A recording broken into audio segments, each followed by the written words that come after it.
Le caractère corporatif, collectif d'un instrument que Dieu pourrait susciter afin de recouvrer parmi son peuple sa pleine pensée, le concerne et concerne son Fils.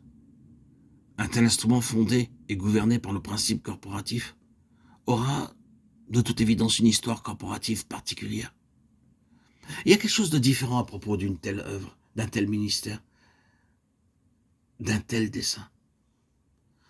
Dans tout ce qui concerne son propos souverain d'amener son peuple à une pleine connaissance de Christ, Dieu suscite et utilise beaucoup de moyens et de ministères. Cela peut être des prédicateurs et des lieux de prédication. Il l'a fait et le fait encore. Cela peut être un ministère en vue d'approfondir la vie spirituelle. Et à cet effet, des dons spéciaux peuvent être accordés. Il y a d'autres aspects de l'activité de Dieu contribuant à ce but et chacun d'entre eux doit être reconnu, honoré et respecté.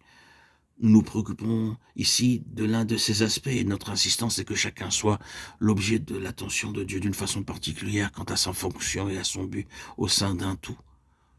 Le ministère dont nous parlons ici est différent de bien d'autres et il est l'objet de l'attention particulière de Dieu. Un don de prédication, un ministère ou un lieu de prédication ont un but, mais cela ne produit pas nécessairement une expression corporative et vivante de Christ. Alors que les matériaux pour édifier la maison de Dieu peuvent être rassemblés et instruits par un tel ministère, il ne résulte pas forcément un organisme véritablement corporatif comme nécessaire. La même chose peut se dire à propos des ministères lors de conventions ou de ministères s'exerçant pour approfondir la vie spirituelle de chrétiens individuels. Quand le Seigneur est préoccupé par le facteur corporatif, comme il l'est certainement, il traite l'instrument et le ministère de façon particulière. Leur histoire est différente. L'élément relationnel est un très grand facteur quant à la plénitude spirituelle. L'aspect d'interdépendance est très important quant à l'accroissement spirituel. Nous allons apprendre beaucoup plus et atteindre infiniment plus de plénitude en Christ de façon relationnelle que nous ne pourrions obtenir individuellement, même sous le meilleur des ministères. Croyez-le car c'est très vrai.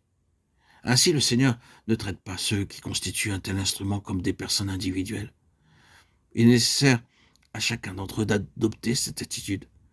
Dieu s'occupe de moi en relation avec d'autres qui constituent ensemble pour lui un instrument pour un but bien précis.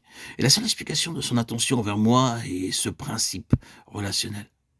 Ah, si j'étais un individu isolé, je n'aurais pas à vivre ce que je vis et si je pouvais décider pour moi-même, je m'éloignerais de tous ces gens dès que possible. Et je continuerai seul afin de connaître le Seigneur pour moi-même, sans l'interférence de ce qui est relationnel. Prendre une telle décision serait perdre de vue la chose principale que Dieu recherche. Vous vous éloignerez de ce qui lui tient le plus à cœur. Puisqu'il a un but corporatif, il doit avoir un instrument corporatif. Il doit agir envers nous sur cette base d'interdépendance. Aussi, tout est relationnel. Aussi, dans ce domaine, l'ennemi fera de la destruction de la communion fraternelle son but principal.